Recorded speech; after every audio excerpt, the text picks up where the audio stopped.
Assalamualaikum warahmatullahi wabarakatuh. Selamat siang dan selamat datang kepada seluruh hadirin dalam acara pengumuman keputusan bersama 4 menteri, yaitu Menteri Pendidikan dan Kebudayaan, Menteri Agama, Menteri Kesehatan, dan Menteri Dalam Negeri tentang panduan penyelenggaraan pembelajaran di masa pandemi COVID-19. Telah hadir bersama kita pada pagi hari ini yang kami hormati Menteri Koordinator Bidang Pembangunan Manusia dan Kebudayaan Bapak Muhadjir Effendi, Menteri Pendidikan dan Kebudayaan Bapak Nadiem Anwar Makarim, Menteri Agama Bapak Yakut Kholil Qomas, Menteri Kesehatan Bapak Budi Gunadi Sadikin, Menteri Dalam Negeri Bapak Muhammad Tito Karnavian, Dirjen PAUD Dikdasmen Bapak Jumeri, dan akan bergabung bersama kita nanti juru bicara Satgas Penanganan COVID-19 Bapak Wiku Adi Sasmito. Selamat pagi Bapak-Bapak semua. Selamat pagi. Ya, terima kasih sudah bergabung bersama kami pada pagi hari ini.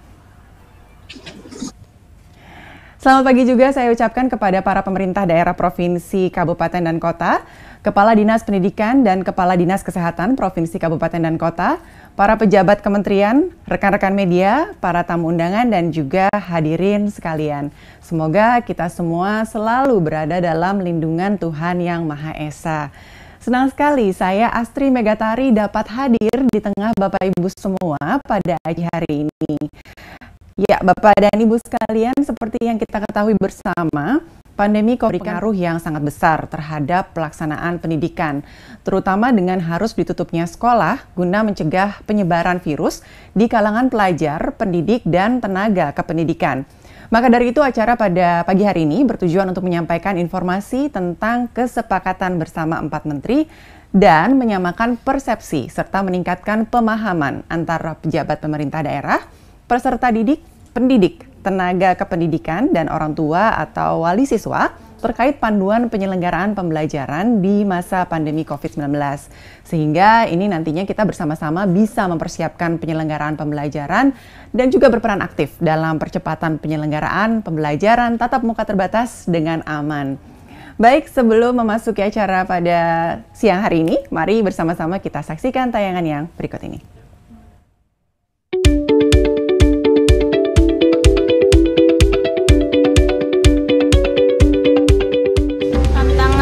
Selama PJJ itu sinyal, karena kalau sinyal buruk, tugas yang dikirim guru suka lambat datangnya. Kalau lagi nge-zoom, suaranya pada batal, alertnya suka error, sinyalnya suka hilang-hilang. Kerja kelompok sulit untuk diskusi, serta kuota yang minim. Tantangan selama PJJ itu kita susah mengatur waktu antara pekerjaan rumah sama mendampingi anak-anak untuk mengerjakan tugas di rumah. Belajarnya nggak efektif. Kalaupun nanya sama orang tua, ada orang tua yang tahu kan, ada juga kan yang nggak ngerti soal materi pelajaran itu. Masalah biaya, karena menggunakan PJJ dengan daring atau dengan aplikasi lain, maka memerlukan biaya, diantaranya harus menyediakan handphone atau laptop. Bisa juga tidak semua orang tua memiliki. Banyak siswa yang belum memiliki kemampuan dalam penggunaan teknologi secara maksimal. Saya melihat kondisi psikologi dari peserta didik, di mana dengan perubahan lingkungan belajar tentu akan berdampak terhadap psikologi peserta didik, khususnya peserta didik yang merasakan suasana yang tidak nyaman ketika mereka harus belajar dari rumah.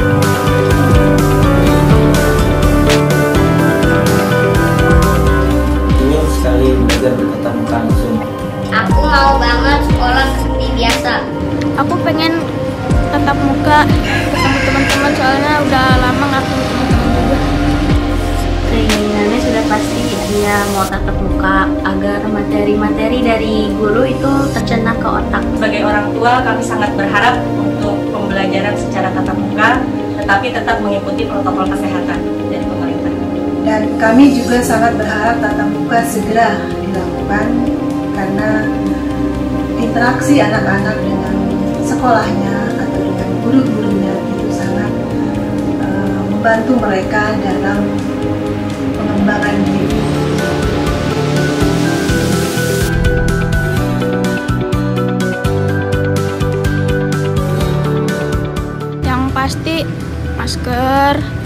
hand sanitizer, bekal, dan bawa minum juga betul. Aku akan nyiapin buku, pensil, tas, penghapus, dan aku memakai masker. Dan untuk pembelajaran tatap muka, kami sebagai orang tua akan menyiapkan satu alat-alat tulis anak kami, dan kedua tetap melakukan protokol kesehatan itu seperti masker dan sanitizer. Anak-anak akan kami antar jemput dalam melakukan tatap muka yang akan berlangsung, dan yang terakhir kami akan menyiapkan bekal makan mereka selama di sekolah. Yang pasti yang pertama itu protokol kesehatan. Kedua, pembekalan untuk anak saya tuh pembekalan edukasi soal COVID, biar dia bisa menjaga diri atau menjaga jarak atau membentengi diri supaya ngerti bagaimana harusnya di sekolah. Kami mempersiapkan dengan melakukan koordinasi dengan pemerintah setempat. Kemudian kami juga berkoordinasi dengan wali siswa atau orang tua siswa dengan melakukan sosialisasi dengan dua tujuan. Yang pertama adalah mendengarkan pendapat orang tua ketika sekolah akan bukakan kembali. Kemudian yang kedua adalah memastikan orang tua untuk menyiapkan anak mereka dengan protokol kesehatan ketat ketika kembali ke sekolah. Ketersediaan sarana sanitasi dan kebersihan seperti toilet bersih, sarana cuci tangan dengan air mengalir, menggunakan sabur, serta cairan pembersih tangan atau hand sanitizer. Pada kegiatan tatap muka di sekolah, siswa kami terdiri dari 590 siswa. Jadi kami menggunakan hanya 6 rombel. Satu rombel itu terdiri dari 30 siswa, kurang lebih 30 siswa. Namun kami bagi menjadi 3 kelompok. Jadi satu kelompok itu terdiri dari kurang lebih 10 sampai 12 siswa dalam satu kelompoknya. Satu kelompok itu mempergunakan waktu selama 1 jam untuk pembelajaran. Jadi pembelajaran itu dilaksanakan dengan menggunakan penjelasan saja kepada siswa, penugasan tetap dilakukan di rumah.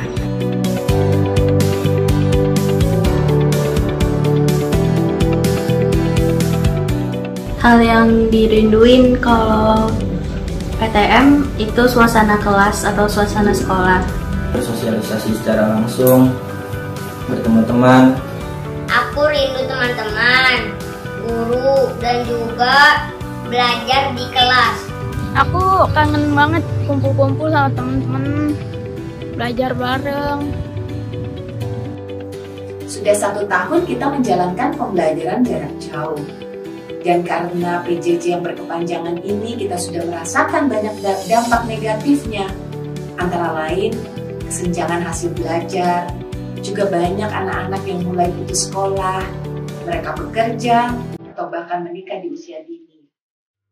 Ini antara lain mengakibatkan ketuntasan kurikulum tidak tercapai dan meningkatnya stres di kalangan murid dan orang tua murid. Stres juga merebak di kalangan tenaga didik yang kurang menguasai hal ehwal PJJ. Berdasarkan hal tersebut, maka rencana untuk membuka kembali PTM atau pembelajaran tatap muka patut didukung. Protokol kesehatan harus diterapkan dengan ketat. Untuk itu perlu diterapkan sistem rotasi masuk sekolah bagi murid. Menjadi penting untuk kita menghadirkan kembali proses belajar mengajar secara tatap muka. Mengapa? Karena kita menghindari learning loss. Nah, kondisi inilah yang harus kita hadapi dan harus kita rubah. Agar pembelajaran itu bisa dilaksanakan lebih efektif, maka Majelis Dikdasmen Pimpinan Pusat Muhammadiyah mendukung rencana pemerintah, khususnya Kementerian Pendidikan dan Kebudayaan, untuk menyelenggarakan pembelajaran tatap muka di sekolah secara terbatas. Harus diakui, tujuan pendidikan sulit tercapai. Kita khawatir sekali akan kehilangan satu generasi. Dengan demikian, tatap muka sebaiknya bisa kita jalankan. tentu dengan catatan protokol kesehatan harus dikedepankan.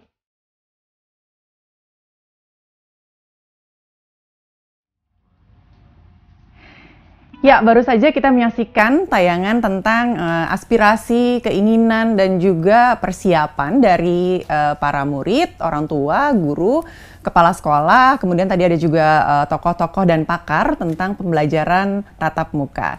Proses pengambilan tayangan ini tentunya dilakukan dengan protokol kesehatan. Ya, baik Bapak dan Ibu sekalian, selanjutnya saya ingin mengundang, mohon berkenan kepada Menteri Koordinator Bidang Pembangunan Manusia dan Kebudayaan untuk memberikan sambutan. Kepada yang kami hormati Bapak Muhadjir Effendi, waktu dan tempat kami persilakan. Assalamualaikum warahmatullahi wabarakatuh. Salam sejahtera untuk kita semua. Om Swastiastu, Namo Buddhaya, salam kebajikan. Yang saya hormati Menteri Pendidikan dan Kebudayaan, Bapak Nadiem Anwar Makarim, Menteri Dalam Negeri, Bapak Tito Karnavian, Menteri Agama, Bapak Yakut Khalil Qaumas, Menteri Kesehatan, Bapak Gunadi Gunawan Sadikin,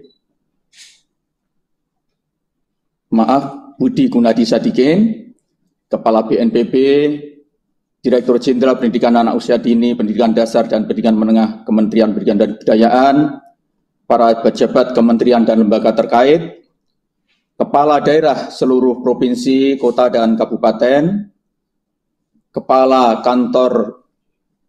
dinas wilayah provinsi, pendidikan, provinsi maupun kabupaten kota, serta kepala kantor Kementerian Agama seluruh Indonesia, para tamu dan undangan hadirin sekalian yang berbahagia.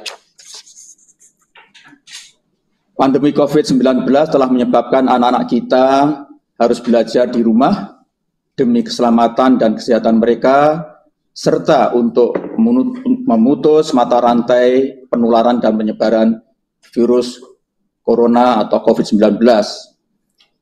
Evaluasi kebijakan penyelenggaraan pembelajaran terus dilakukan, baik oleh Kementerian Pendidikan dan Kebudayaan maupun Kementerian Agama, untuk memastikan bahwa anak-anak usia sekolah tetap terpenuhi haknya untuk mendapatkan layanan pendidikan. Dalam hal ini, kita harus mengakui bahwa efektivitas pembelajaran jarak jauh yang selama ini dilaksanakan tidak dapat disamakan dengan pembelajaran tatap muka. Bapak Ibu sekalian yang saya hormati, program vaksinasi COVID-19 yang dimulai dilaksanakan pada awal tahun 2021 ini memberikan harapan baru bagi kita semua untuk dapat segera menyongsong era kebiasaan baru dengan melakukan aktivitas seperti semula dengan tetap menerapkan disiplin protokol kesehatan. Pendidikan dan tenaga kependidikan merupakan salah satu sarana, saya ulangi, pendidikan dan tenaga kependidikan merupakan salah satu sasaran yang diprioritaskan untuk mendapatkan vaksinasi COVID-19 dalam rangka mendukung akselerasi pembelajaran tatap muka secara terbatas. Vaksinasi terhadap pendidik dan tenaga kependidikan ditargetkan dapat selesai paling lambat bulan Juni 2021. Ini sesuai dengan komitmen dari Pak Menkes yang sekarang hadir. Sehingga pada tahun ajaran baru di bulan Juli 2021, diharapkan seluruh satuan pendidikan dapat menyediakan layanan pembelajaran tatap muka secara terbatas. Bapak Ibu sekalian, kesuksesan implementasi keputusan bersama 4 menteri ini sangat tergantung pada komitmen kita untuk terus bersinergi dan menjalin koordinasi yang harmonis, baik di tingkat pusat maupun di tingkat daerah. Saya sangat mengharapkan dukungan dari pemerintah daerah untuk pelaksanaan keputusan 4 menteri ini dengan turut memberikan sosialisasi kepada satuan pendidikan yang ada di wilayahnya masing-masing. Saya mengapresiasi rencana pembelajaran tatap muka terbatas yang telah dirancang dengan baik oleh Kementerian Pendidikan dan Kebudayaan maupun bersama-sama Kementerian Agama yang bertanggung jawab dalam pembelajaran sekolah dan pembelajaran madrasah dan pesantren. Mudah-mudahan dengan SKB 4 menteri ini semuanya akan berjalan seperti yang kita harapkan. Terima kasih. Assalamualaikum warahmatullahi wabarakatuh. Pada Bapak Menko untuk sambutannya. Ya, selanjutnya saya akan mengundang Menteri Pendidikan dan Kebudayaan Republik Indonesia untuk memberikan paparan. Kepada yang kami hormati, Bapak Nadiem Anwar Makarim. Waktu dan tempat kami persilahkan. Assalamualaikum warahmatullahi wabarakatuh. Salam sejahtera bagi kita semua. Om Swastiastu, Namo Buddhaya, salam kebajikan, Rahayu. Yang terhormat Menteri Koordinator Bidang Pembangunan Manusia dan Kebudayaan, Bapak Muhadjir Effendi. Yang saya hormati Kepala Badan Nasional Penanggulangan Bencana, Bapak Doni Monardo. Yang diwakilkan oleh juru bicara Satgas, Bapak Wiku Adhisa Smito. Yang saya hormati Menteri Agama, Bapak Yakut Khalil Qomas. Yang saya hormati Menteri Kesehatan, Bapak Budi Gunadi Sadikin. Yang saya hormati Menteri Dalam Negeri, Bapak Tito Karnavian. Yang saya hormati Direktorat Jenderal PAUD Pendidikan Dasar dan Pendidikan Menengah, Bapak Jumeri. Yang saya hormati Ibu dan Bapak Gubernur, Bupati dan Wali Kota. Yang saya hormati Ibu dan Bapak Kepala Dinas Pendidikan dan Dinas Kesehatan, serta para hadirin yang berbahagia. Hari ini merupakan suatu hari yang sangat penting karena kita segera memasuki babak baru. Setelah kita 1 tahun telah berjuang bersama melewati masa yang sangat sulit karena pandemi ini.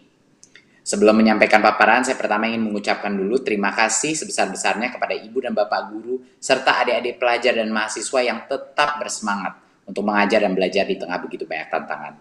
Salah satu tantangan terbesar adalah murid tidak bisa ke sekolah untuk berinteraksi dengan teman dan guru-guru mereka. Selain itu, pembelajaran tatap muka pada kenyataannya memang sulit untuk digantikan dengan pembelajaran jarak jauh.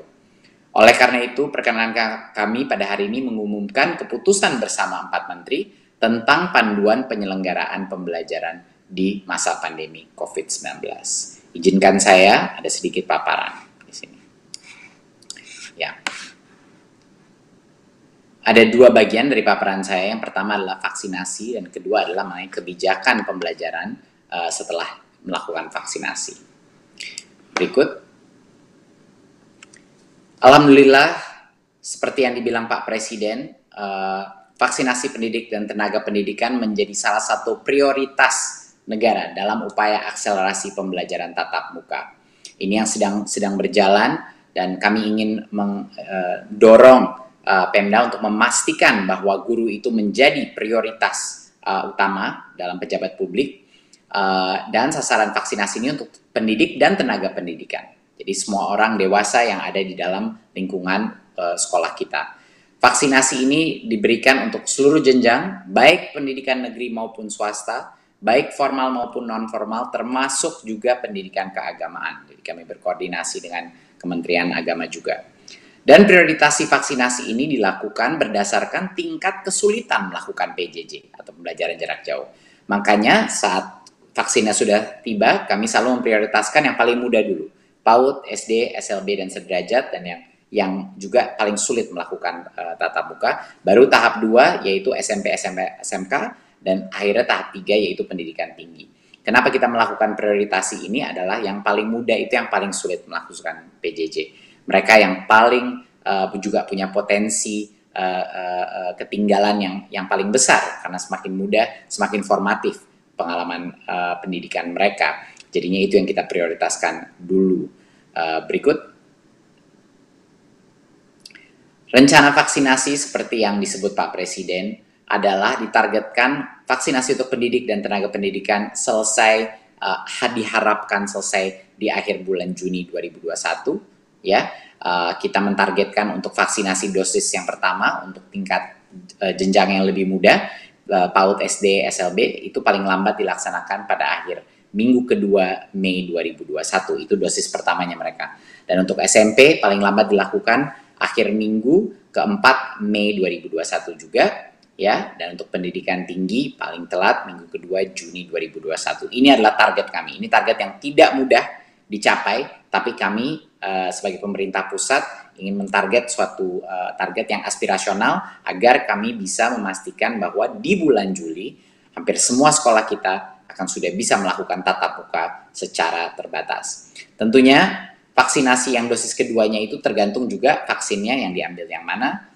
Seperti ada beberapa vaksin punya beda-beda kapan rentan waktunya atau jangka waktunya dari dosis pertama dan kedua. Ya, jadi itu adalah komitmen dan target daripada pemerintah pusat untuk memprioritaskan vaksin bagi tenaga pendidik, ya, dan guru-guru dan tenaga pendidik, dan juga untuk memastikan bahwa di bulan Juli semua guru-guru kita dan tenaga pendidik kita sudah divaksin. Satu hal yang ingin saya tekankan di sini adalah untuk memastikan bahwa karena arahan Pak Presiden sudah jelas untuk mencapai target ini, kami mendorong semua Pemda yang sedang melakukan vaksinasi untuk memprioritaskan guru dan tenaga pendidik, ya, sebagai sektor esensial yang sangat penting karena ini sektor terakhir di daerah-daerah yang masih tertutup, ya. Jadinya mohon ditekankan pada saat vaksin itu mohon diprioritaskan untuk guru dan tenaga pendidik sesuai dengan target yang sudah diberikan arahan dari Presiden. Berikut.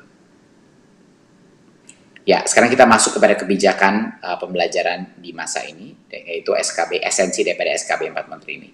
Kalau kita melihat kembali untuk rekap sedikit mengenai sejarah daripada implementasi SKB 4 Menteri ini, ya, dari bulan Juli 2020 sebenarnya zona hijau dan zona kuning di berbagai macam daerah itu sudah boleh melakukan tatap muka, ya. Dan di bulan Januari bulan ini semua daerah sudah boleh menerapkan tatap muka. Ini adalah kebijakan. Jadi banyak sekali yang selalu menanyakan kepada saya, baik netizen maupun lain, kapan sekolah buka? Sebenarnya pertanyaan itu harus ditujui kepada setiap Pemda masing-masing. Karena dari bulan Januari tahun ini, ya, dari awal tahun ini, sebenarnya semua daerah sudah boleh melaksanakan tatap muka terbatas dengan protokol kesehatan. Ya. Jadi ini suatu hal yang mohon dimengerti juga masyarakat bahwa selama tahun ini sudah sebenarnya boleh dilakukan tatap muka. Berikut. Tapi kenyataannya realita di lapangan adalah hanya sekitar 22% daripada sekolah kita yang melakukan pembelajaran tatap muka. Ya, hanya 22% dari total sekolah kita. Bahkan di zona hijau dan kuning pun yang paling besar itu zona hijau dengan 41%. Jadinya kami sekali lagi ingin menghimbau, apalagi buat daerah-daerah di mana anak-anak sangat sulit dapat sinyal, sangat sulit melakukan PJJ, sangat sulit atau mungkin tidak punya gawai. Ini adalah tanggung jawab setiap Pemda untuk memastikan bahwa tatap muka terjadi untuk anak-anak yang paling sulit melaksanakan PJJ. Tapi karena perkembangan tatap muka ini masih lumayan pelan, jadi ini kami di pemerintah pusat merasa harus kami dorong lebih jauh lagi. Dan alhamdulillah dengan adanya vaksinasi ada kesempatan untuk mengakselerasi ini. Berikut. Kita sekarang ketinggalan dari negara-negara lain. Sudah 85% daripada negara di Asia Timur dan Pasifik sudah melakukan pembelajaran tatap muka. Dan berbagai macam pihak, pakar-pakar dunia seperti Bank Dunia, WHO, dan UNICEF, semuanya sepakat bahwa penutupan sekolah ini bisa menghilangkan pendapatan hidup satu generasi. Loss of learning ini real dan memang resiko yang bisa dampaknya permanen. Indonesia sudah 1 tahun hampir mayoritas daripada sekolahnya tidak melaksanakan tatap muka. Jadi ini sudah relatif terlalu lama dan penutupan sekolah ini bisa bukan cuma dampak kepada pembelajaran, tapi dampak yang negatif terhadap kesehatan, perkembangan, dan kesehatan mental anak-anak kita. Dan juga jangan lupa untuk orang tuanya juga yang sangat sulit mendapatkan kesempatan ekonomi bekerja di luar karena mereka juga harus mengurus anaknya di rumah. Jadi dampaknya banyak sekali dampak negatif yang ada. Berikut. Yang kita lihat apa yang terjadi di Indonesia. Kita melihat tren-tren yang sangat mengkhawatirkan. Tren anak-anak yang putus sekolah. Kita melihat penurunan capaian pembelajaran. Apalagi di mana di area daerah-daerah di mana akses dan kualitas itu tidak tercapai. Jadinya kesenjangan ekonomi bisa menjadi lebih besar. Ya, kita melihat juga banyak orang tua yang tidak melihat peranan sekolah dalam proses belajar dan belajar. Jadi banyak dari anak-anaknya ditarik keluar dari sekolah, ya. Dan ada berbagai macam isu-isu kekerasan domestik yang terjadi di dalam keluarga yang tidak terdeteksi kadang-kadang. Tidak terdeteksi. Jadi resiko dari sisi bukan hanya pembelajaran, resiko dari masa depan murid itu, dan resiko psikososial atau kesehatan mental dan emosional daripada anak-anak. Ini semuanya sangat rentan. Jadi kita harus mengambil tindakan yang tegas untuk menghindari agar ini tidak menjadi suatu dampak yang permanen dan satu generasi menjadi terbelakang atau tertahan perkembangannya dan kesehatan mentalnya. Berikut. Riset sudah membuktikan dan kita sudah tahu ini dari data di seluruh dunia bahwa pendidik dan tenaga pendidikan karena umur mereka memiliki kerentanan yang tertinggi terhadap COVID-19, bukan murid-murid, ya. Jadi kelompok usia 3-18 tahun ini memiliki tingkat misalnya mortalitas yang sangat rendah dibandingkan kelompok usia yang lainnya, ya. Berikut. Dan kita juga tahu bahwa rate infeksi pada anak, terutama di bawah umur 18 tahun, secara umum itu infeksi pada anak itu secara umum bergejala ringan. Itu pun anak secara data di dunia yang kita punya adalah anak memiliki kerentanan jauh lebih rendah terhadap infeksi COVID dibandingkan dengan orang dewasa. Dan anak semakin kecil juga kemungkinan menularkan infeksinya juga semakin kecil, semakin muda semakin kecil dibandingkan dengan orang dewasa. Ini data dari UNICEF dan WHO, semuanya ini adalah alasan kenapa di berbagai macam negara yang dimana kasus infeksinya COVID-nya pun sangat tinggi, sekolah-sekolah sudah memulai melaksanakan tatap muka. Berikut.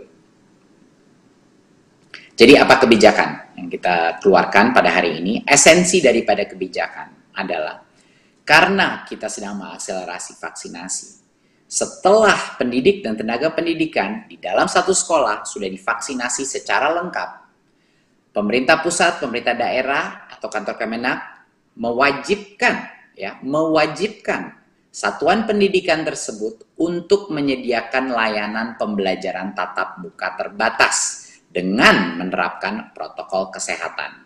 Dan juga masih ada opsi pembelajaran jarak jauh. Kenapa masih harus ada opsi pembelajaran jarak jauh? Karena protokol kesehatannya itu maksimal kapasitasnya 50%. Jadi mau tidak mau, walaupun sudah selesai vaksinasi dan diwajibkan untuk memberikan opsi tatap muka terbatas, tapi masih harus melalui sistem rotasi. Sehingga harus menyediakan dua-dua opsinya, tatap muka dan juga pembelajaran jarak jauh. Tapi poin kedua yang terpenting adalah orang tua atau wali murid boleh memilih, berhak dan bebas memilih bagi anaknya apakah mau melakukan pembelajaran tatap muka terbatas atau tetap melaksanakan pembelajaran jarak jauh. Jadinya sekolah setelah guru-guru dan tenaga pendidiknya divaksin itu wajib memberikan pelayanan pembelajaran tatap muka terbatas dengan protokol kesehatan. Tetapi orang tua boleh memilih apakah mereka nyaman mengirim anaknya ke sekolah apa tidak. Jadinya ujung-ujungnya per anak keputusan ini ada di orang tua. Tetapi sekolah yang sudah divaksinasi wajib memberikan opsi tatap muka terbatas pada saat vaksinasinya sudah rampung. Berikut. Ya, tentunya satuan pendidikan wajib memenuhi daftar periksa atau checklist sebelum memulai layanan pembelajaran tatap muka. Checklist ini sudah tersebar ke semua sekolah, sudah berbulan-bulan kita tahu sejak zona hijau dan kuning pun dibuka. Ini sama saja daftar periksanya sesuai dengan protokol dari Kemenkes. Ya. Pembelajaran tatap muka terbatas ini dikombinasikan dengan pembelajaran jarak jauh, ya, karena harus rotasi. Ya, nanti saya diskusi sedikit, saya akan jelaskan sedikit mengenai apa untuk mengingat kembali apa protokol kesehatannya. Dan tentunya orang tua dapat memutuskan anaknya. Kalau mereka tidak nyaman, mereka boleh memutuskan anaknya masih mau PJJ ataupun dia kembali ke kelas. Ya. Nah, pemerintah pusat, daerah, dan Kanwil wajib melakukan pengawasan terhadap pelaksanaan pembelajaran di satuan pendidikan. Dan kalau berdasarkan hasil pengawasan terdapat kasus konfirmasi COVID-19, pemerintah pusat, daerah, Kanwil, atau kantor Kemenak, dan kepala satuan pendidikan wajib melakukan penanganan kasus dan dapat memberhentikan sementara pembelajaran tatap muka di sekolah tersebut, ya. Jadi kalau ada infeksi di sekolah tersebut bisa dengan segera ditutup, ya, tatap muka terbatasnya selama infeksinya masih ada atau terjadi. Nah, dalam hal terdapat kebijakan pemerintah pusat, misalnya satu daerah itu atau kecamatan itu sedang melakukan PPKM, itu juga merupakan satu situasi di mana pembelajaran tatap muka dapat diberhentikan sementara, ya. Jadinya ada berbagai macam, bukannya kita mewajibkan tatap muka, tapi terus kalau ada infeksi COVID di dalam sekolah itu tidak ada penutupan. Tidak, itu salah. Kalau ada infeksi harus segera ditutup sementara untuk sekolahnya, dan kalau daerah itu sedang melakukan PPKM atau pembatasan dalam skala mikro, itu juga diperbolehkan pembelajaran tatap mukanya diberhentikan sementara sebelumnya. Jadi ini poin yang sangat penting untuk diketahui. Berikut. Ya, seperti yang saya bilang, masuk sekolah itu bukan seperti sekolah yang biasa. Masuk sekolah dari semua kondisi-kondisi yang terpenting adalah social distancing minimal 1,5 meter, jaga jarak antara bangku-bangku dan kursi, dan maksimal 18 peserta didik per kelas. Karena yang biasanya 36, sekarang 50%, yaitu 18. Apa ini artinya? Artinya sekolah itu kan maksimal daripada sekolah. Jadi sekolah itu boleh bebas memilih. Kalau dia mau melaksanakan tatap muka hanya 2 kali seminggu di dalam sekolahnya, itu diperbolehkan. Dia mau pecah menjadi 3 rombel, dari 1 rombel dipecah 3, silakan. Mau dipecah menjadi 2, silakan. Kita memberikan kebebasan sekolah untuk menentukan bagaimana. Tetapi dia harus mulai. Pada saat vaksinasi sudah selesai, dia harus memulai menyediakan opsi ini. Dan dia boleh bertahap, itu terserah sekolahnya. Untuk membuat saya maunya 2 hari dulu, baru minggu depannya atau bulan depannya, memulai 3 hari seminggu melakukan tatap muka. Saya mau bagi di 2 kelas, di 2 grup, atau dibagi dengan 3 grup, itu diskresi masing-masing sekolah sesuai dengan kebutuhannya. Ya, tentunya jarak minimal itu bisa dipastikan. Jadinya yang kita ingin lihat adalah sekolah sudah mulai latihan melakukan tatap muka, tapi sekolah itu maksimal hanya 50% kapasitas per kelas. Dan tentunya wajib masker, cuci tangan pakai sabun, dan menjaga jarak tentunya menjadi standar protokol kesehatan. Berikut. Protokol-protokol kesehatan lainnya seperti misalnya tidak boleh ada interaksi di kantin, belum bisa beroperasi di masa transisi. 2 bulan pertama itu tidak ada aktivitas di kantin, tidak ada olahraga dan ekstrakurikuler, ya, dan kegiatan lain selain pembelajaran tidak diperkenankan untuk masa transisi. 2 bulan pertama itu pada saat dia mulai tatap muka, ya.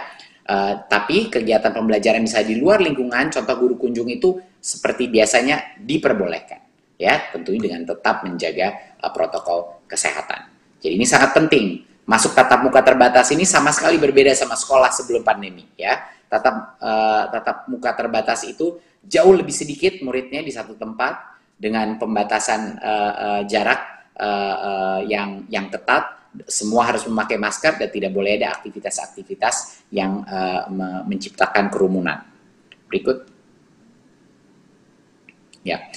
Peran aktif daripada kepala sekolah, yaitu kepala satuan pendidikan, dan juga pemerintah daerah kantor dan atau Kanwil Kemenak ini sangat dibutuhkan untuk memastikan pembelajaran bisa berjalan dengan aman. Kita ingin semua kepala satuan pendidikan, kepala-kepala sekolah kita secara konsisten memberikan edukasi penerapan prokes, protokol kesehatan di dalam lingkungannya. Dan mereka juga harus memastikan bahwa pembelajaran tatap muka ini terbatas dilaksanakan dengan memenuhi seluruh checklist tersebut.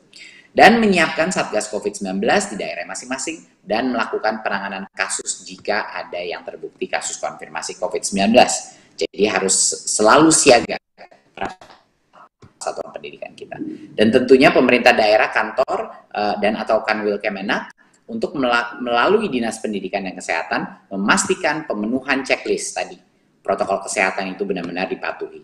Melalui Dinas Perhubungan memastikan adanya akses transportasi yang aman, dan bersama Satgas melakukan testing dan tracing jika ada warga satuan pendidikan yang bergejala dan ditemukan kasus konfirmasi yang positif. Dan tentunya melakukan penanganan kasus dan menutup sementara pembelajaran tatap muka di sekolah tersebut kalau ada konfirmasi COVID-19. Jadi marilah teman-teman, marilah semua instansi pemerintahan dan juga instansi pendidikan, mari bersama-sama memastikan setiap anak Indonesia mendapatkan hak belajarnya dengan aman dan selamat. Ini adalah suatu harapan yang sudah disuarakan oleh berbagai macam masyarakat, baik dari murid, orang tua, dan juga guru-guru dan kepala sekolah di berbagai macam daerah, termasuk pun mahasiswa. Jadi bapak-bapak, ibu-ibu, terima kasih sudah waktunya untuk saya memberikan paparan mengenai ini. Kita harus mengejar ketertinggalan kita harus mengembalikan anak kepada sekolah dengan protokol kesehatan yang seaman mungkin, karena banyak dari anak-anak kita yang kurang mampu melaksanakan PJJ akan semakin ketertinggalan, dan dampak-dampak sosial dan emosionalnya bukan hanya terhadap anak-anak tapi terhadap orang tua dan guru-guru juga sangat signifikan. Jadi marilah kita berlatih untuk kembali kepada sekolah tatap muka dan di saat yang bersama menjaga protokol kesehatan dan disiplin. Terima kasih. Wassalamualaikum warahmatullahi wabarakatuh. Waalaikumsalam warahmatullahi wabarakatuh. Terima kasih kepada Menteri Pendidikan dan Kebudayaan yang sudah memberikan paparan mengenai penyelenggaraan pembelajaran tatap muka terbatas. Dan tadi memang Pak Menteri sudah menjelaskan secara detail tentang ketentuan-ketentuan penyelenggaraan pembelajaran tatap muka terbatas ini karena berbeda sekali dengan masa sebelum pandemi. Tadi ada penerapan protokol kesehatan, kemudian juga jumlah muridnya terbatas, lalu juga kita harus jaga jarak, kursinya juga harus distancing ya, dan tidak ada aktivitas yang menimbulkan kerumunan.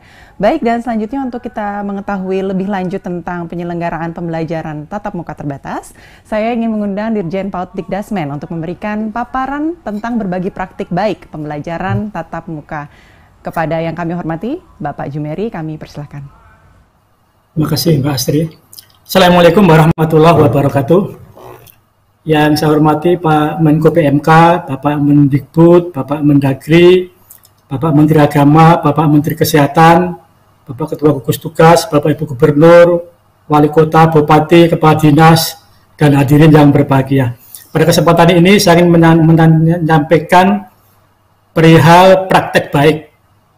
Apa yang bisa dilakukan sekolah agar sekolah bisa dibuka dan tetap aman.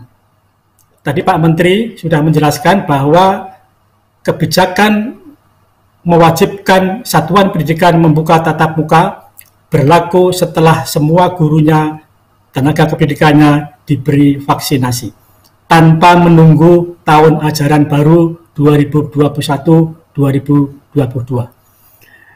Beberapa contoh praktek baik yang bisa disampaikan, mungkin bisa ditayangkan oleh tim.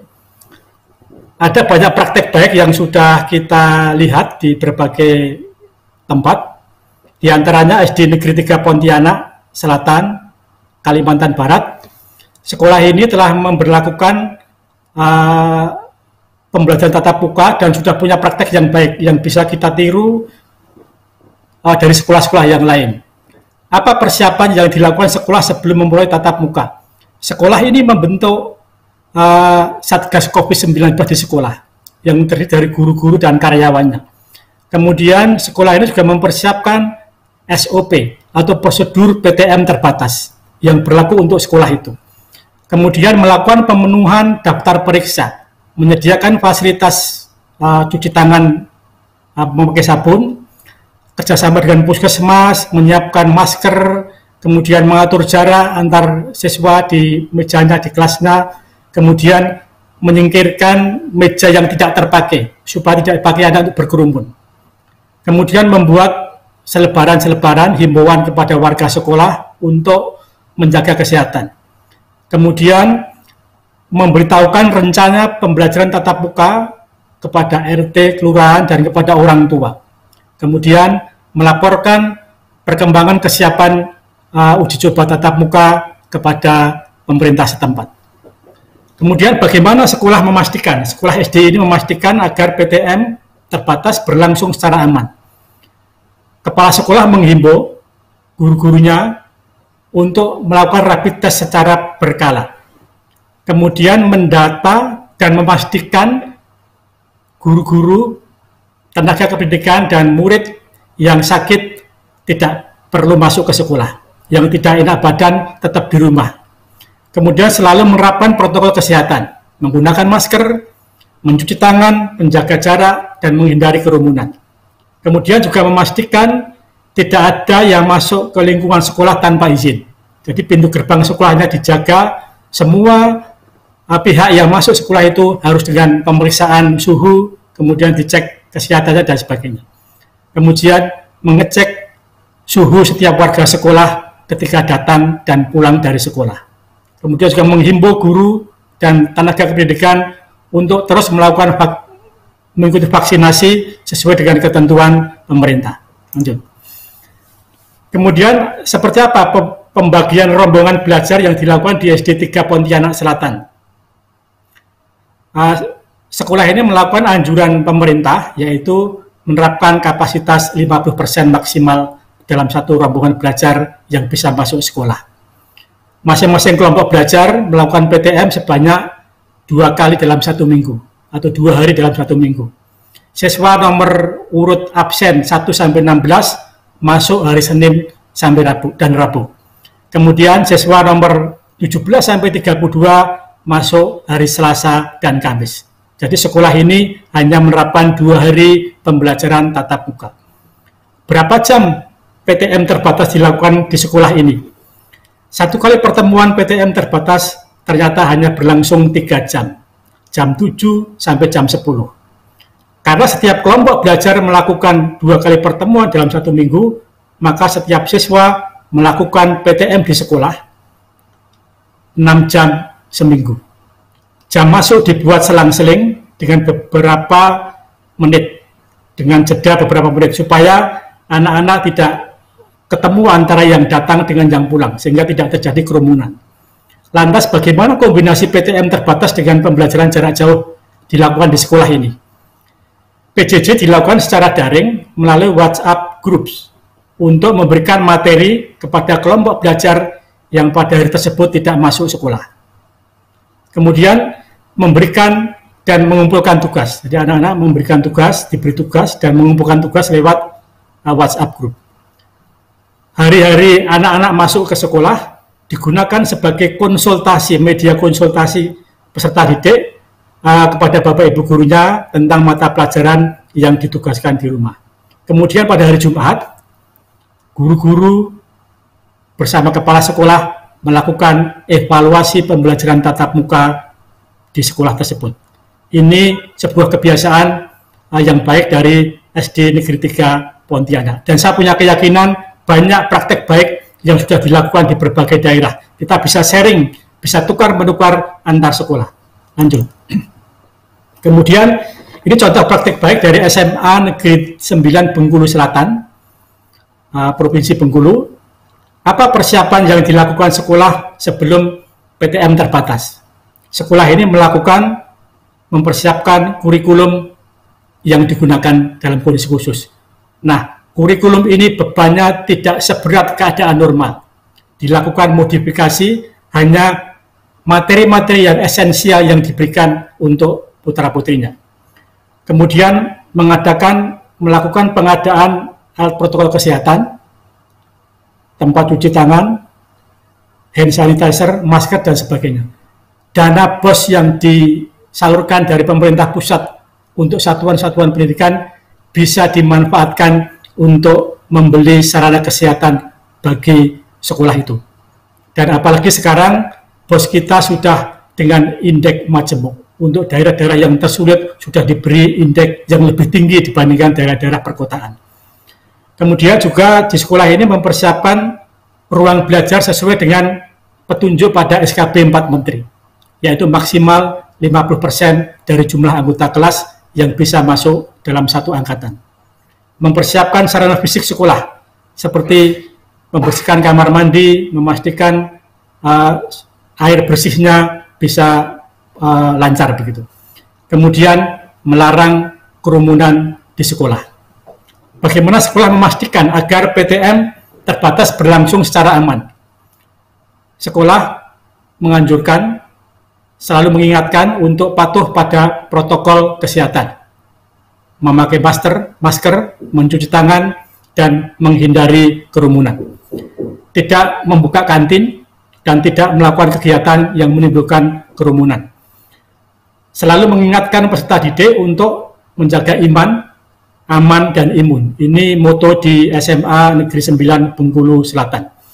Kemudian juga melakukan pembiasaan hidup bersih dengan rajin cuci tangan, menyiapkan alat cuci tangan di depan setiap kelas. Juga tidak ada jam istirahat, agar anak tidak berkumpul. Hanya pembelajaran saja yang kita utamakan ketika terjadi PTM di sebuah satuan pendidikan. Lantas seperti apa pembagian rombongan belajar dilakukan? Berapa jam PTM terbatas yang dilakukan siswa dalam 1 minggu? dan bagaimana kombinasi PTM terbatas dengan PJJ dilakukan di SMA Negeri 9 Bengkulu ini. Rombongan belajar dibagi menjadi 2 shift, yaitu shift pagi dan shift siang. Ini karena anak-anak sudah dewasa. Berbeda dengan SD tadi. Shiftnya hanya satu hari, 1 shift. Yang SMA bisa 2 shift karena relatif lebih dewasa dibandingkan dengan anak SD. Nah, ini per tingkat. Senin dan Kamis kelas 12, Selasa dan Jumat kelas 11, Rabu dan Sabtu kelas 10. Dalam 1 minggu, siswa melakukan PTM terbatas dengan total 4 jam 30 menit. Karena jam belajar tatap muka yang berkurang, maka ditambahkan PJJ dengan memberikan tambahan materi menggunakan berbagai platform yang dikuasai oleh guru dan siswanya, seperti Google Classroom, WhatsApp, dan Messenger, serta mungkin platform-platform yang lain. Ada juga model penugasan lewat buku-buku jika anak itu tidak punya akses internetnya. Demikian beberapa contoh praktek baik yang sudah dilakukan sekolah, dan kita berharap dengan praktek yang baik ini PTM kita, pembelajaran tatap muka, dapat berlangsung tetapi tetap aman, tidak ada penyebaran COVID secara masif di satuan-satuan pendidikan. Demikian yang bisa saya sampaikan. Atas perhatian Bapak Ibu, saya ucapkan banyak terima kasih. Assalamualaikum warahmatullahi wabarakatuh. Waalaikumsalam warahmatullahi wabarakatuh. Terima kasih kepada Bapak Dirjen, Bapak Jumeri atas paparannya. Dan Bapak Ibu sekalian, berikutnya kita akan bersama-sama menyimak arahan dari Menteri Agama Republik Indonesia. Kepada yang kami hormati, Bapak Yakut Khalil Qomas, kami persilakan. Assalamualaikum warahmatullahi wabarakatuh. Yang terhormat Menteri Koordinator Bidang Pembangunan Manusia dan Kebudayaan, yang terhormat Menteri Pendidikan dan Kebudayaan, yang terhormat Menteri Kesehatan, yang terhormat Menteri Dalam Negeri, yang terhormat Kepala Badan Nasional Penanggulangan Bencana, serta para guru dan dosen yang saya muliakan, anak-anakku, siswa dan mahasiswa yang saya sayangi dan cintai, serta saudara-saudara sekalian, hadirin yang berbahagia. Pandemi COVID-19 saat ini membawa dampak serius dalam berbagai sektor, termasuk sektor pendidikan. Sebagaimana kita tahu, sejak Maret 2020, satuan pendidikan ditutup, lebih dari 10 juta siswa dan mahasiswa di bawah binaan Kementerian Agama terpaksa harus melaksanakan belajar dari rumah. Tentu dengan segala keterbatasan yang ada. Mereka merasakan betapa beratnya mengikuti aktivitas belajar di tengah mewabahnya COVID-19, sebagaimana yang dirasakan oleh siswa pada umumnya di seluruh Indonesia. Saya merasakan kesedihan dan ketidaknyamanan semua pihak, mulai siswa, mahasiswa, guru, dosen, orang tua, dan masyarakat secara umum, atas modal dan praktek belajar jarak jauh, terutama bagi sebagian besar satuan pendidikan, termasuk siswa dan guru yang belum mempunyai kapasitas yang memadai untuk menghadapi situasi pembelajaran yang mungkin belum pernah mereka alami sebelumnya. Namun demikian, dalam kondisi pandemi COVID-19 selama ini, saya wajib mengapresiasi dan berterima kasih kepada semua pihak, terutama warga satuan pendidikan di bawah binaan Kementerian Agama. Alhamdulillah, seluruh warga satuan pendidikan di bawah binaan Kementerian Agama sejak Maret 2020 sampai hari ini telah berhasil menjalankan proses pembelajaran dari rumah dengan berbagai inovasi dan kreasinya yang mengubah keterbatasan menjadi tantangan dengan tetap menjaga kegairahan untuk terus belajar. Pada masa pandemi ini, tidak sedikit siswa dan mahasiswa menjadikan situasi pandemi sebagai momen terbaik untuk mengukir prestasi di berbagai ajang kompetisi dan kompetensi, baik di dalam maupun luar negeri. Saya menyampaikan terima kasih kepada semua pihak, termasuk berbagai lembaga dan kementerian, serta organisasi masyarakat, sukarelawan, dan para pengusaha yang selama ini mendukung aktivitas Kementerian Agama dalam menyediakan layanan e-learning madrasah, penyediaan quote dan layanan belajar online, serta berbagai ikhtiar lainnya sehingga pembelajaran pada satuan pendidikan di bawah binaan Kementerian Agama tetap dapat berjalan dengan baik walaupun di masa pandemi, serta relatif mampu memenuhi kebutuhan pembelajaran siswa dan mahasiswa selama masa pandemi ini. Saya merasakan betul kesedihan dan kerinduan yang dalam yang dialami oleh para siswa, mahasiswa, guru, dosen untuk berharap bisa kembali ke madrasah, ke sekolah, dan kampus. Saya tidak dapat memungkiri adanya kebutuhan pembelajaran tatap muka, terutama pada peserta didik yang mengalami kendala dalam melaksanakan belajar dari rumah. Oleh karena itu, pada kesempatan ini saya menyambut baik pengumuman SKB 4 Menteri ini. Kementerian Agama setuju dan mendukung pengumuman ini sepenuhnya. Kita berdoa dan berharap semoga pandemi ini bisa segera berakhir dan siswa, mahasiswa mampu untuk melakukan adaptasi kebiasaan baru dalam pembelajaran sehingga anak-anak kita dapat kembali ke kelas. Mereka bisa bermain bersama di lapangan bersama dengan teman-temannya dalam suasana yang riang dan gembira, sehat dengan tetap terjaga dari penyebaran COVID-19. Akhirnya mari kita laksanakan kebijakan penyelenggaraan pembelajaran pasca vaksinasi guru, dosen, dan tenaga kependidikan di masa pandemi COVID-19 ini dengan menempatkan aspek kesehatan, keselamatan, dan keamanan siswa sebagai aspek prioritas yang perlu diperhatikan dan dijunjung tinggi. Demikian beberapa yang bisa saya sampaikan. Semoga rumusan kebijakan yang kita hasilkan pada kesempatan ini bisa bermanfaat dan menjadi solusi bagi kebutuhan akan keberlangsungan hak belajar bagi anak-anak kita. Terima kasih.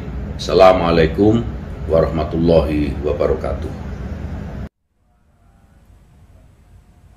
Waalaikumsalam warahmatullahi wabarakatuh. Terima kasih kepada Menteri Agama Bapak Yakut Khalil Qomas untuk arahannya. Dan Bapak Ibu sekalian, berikutnya kita akan bersama-sama mendengarkan arahan dari Menteri Kesehatan Republik Indonesia.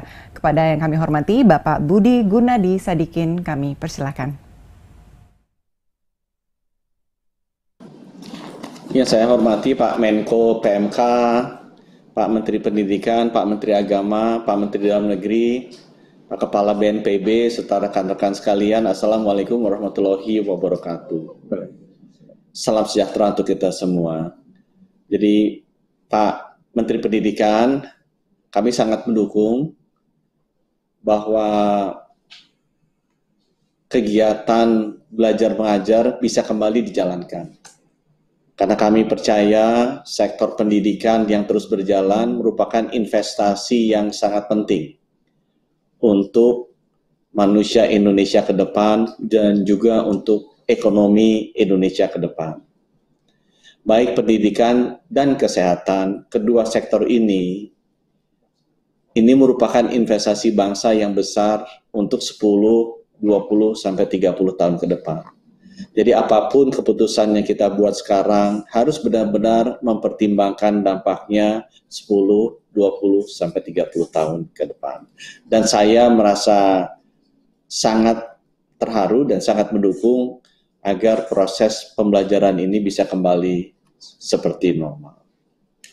Hal yang kedua yang ingin saya sampaikan, Bapak Ibu, adalah bahwa setiap pandemi itu membuat perubahan dalam kehidupan kita sehari-hari. Setiap pandemi terbukti manusia mampu melakukan adaptasi dalam protokol kesehatan kehidupan mereka sehari-hari.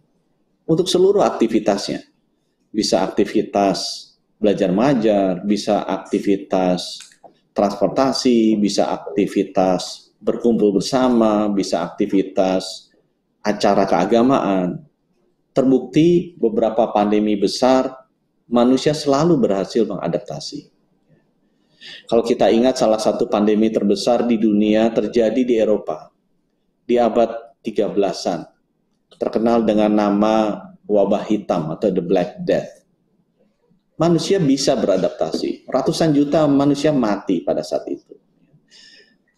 Itu disebabkan oleh adanya kutu yang ada di virus yang bisa loncat kemudian bisa menulari manusia.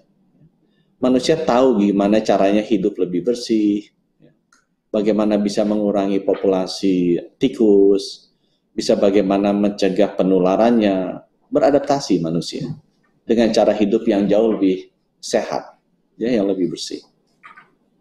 Kita mengalami pandemi kolera juga di tahun 1800-an di Asia.